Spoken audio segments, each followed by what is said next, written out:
touche par une parole qui est devenue l'une des plus belles prières de l'Église. Seigneur, je ne suis pas digne que tu entres sous mon toit, mais dis seulement une parole et mon serviteur sera guéri.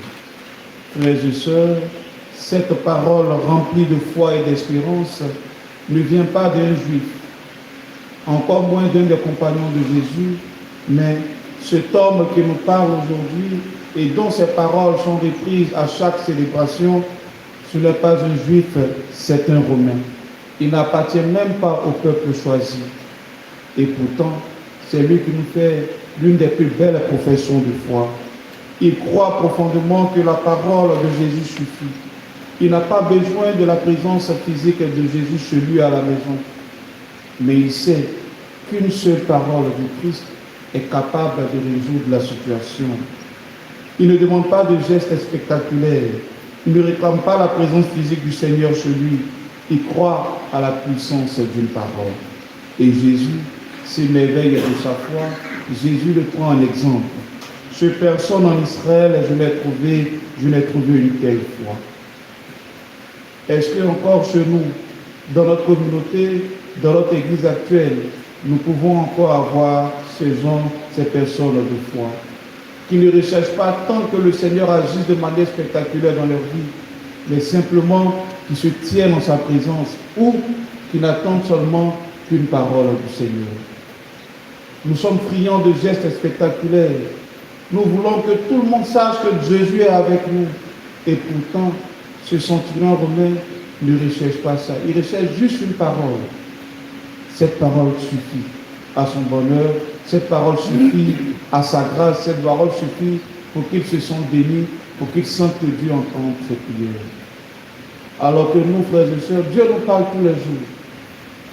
Dieu se donne à nous tous les jours. Mais nous avons encore tant besoin des signes de Jésus, de sorte que la parole que Dieu nous adresse, pour nous, cela n'est pas suffisant. Ce centurion romain, frères et sœurs, est aujourd'hui pour nous un modèle et l'exemple de foi et d'espérance. Cette parole du centurion, comme je le disais, nous la répétons à chaque messe, juste avant de communier.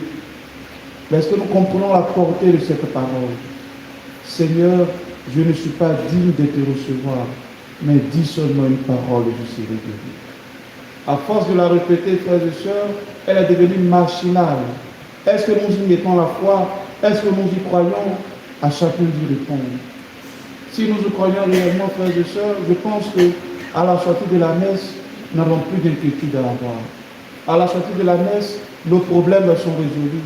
À la sortie de la messe, nous avons une vie totalement renouvelée. Parce que nous avons été sincères et nous avons invité Jésus à agir dans notre vie. Mais pourquoi quand la messe finit, nous sommes alors tristes? Pourquoi quand la messe finit, nous repartons encore plus chargés, nous repartons encore inquiets? C'est un païen qui nous donne le bel exemple de foi. Dans la suite du texte de l'Évangile, quand il arrivera chez lui, effectivement, son esclave est guéri. Pourquoi, à notre tour, cela ne se fait pas? Que chacun se pose les bonnes questions, que chacun s'interroge. Est-ce que cette parole-là, nous la répétons avec foi? Est-ce que nous la vivons? Est-ce que nous la ressentons en nous? Frères et sœurs, cette parole nous rappelle que nous ne méritons pas nous-mêmes la présence du Christ. Mais elle nous apprend aussi que l'humilité ouvre la porte de la grâce. Nous reconnaître pauvres, c'est laisser Dieu agir. Dieu agit dans notre vie. Et l'avant, c'est justement ce temps où nous apprenons à attendre, non pas avec arrogance, mais avec humilité la grâce de Dieu. Comme le centurion, nous croyons que le Christ peut entrer dans nos vies, non pas parce que nous sommes parfaits, mais parce que sa parole est vivante, efficace et suffisante pour notre guérison. Une seule parole de lui peut guérir nos blessures, relever nos découragements, ouvrir un avenir plus meilleur. Alors aujourd'hui, faisons notre prière, cette prière. Seigneur, je ne suis pas digne, mais dis seulement une parole. Que cette parole soit lumière pour nos pas, force pour nos faiblesses, espérance pour notre communauté paroissiale, et que notre marche vers Noël soit une marche humble, confiante ouverte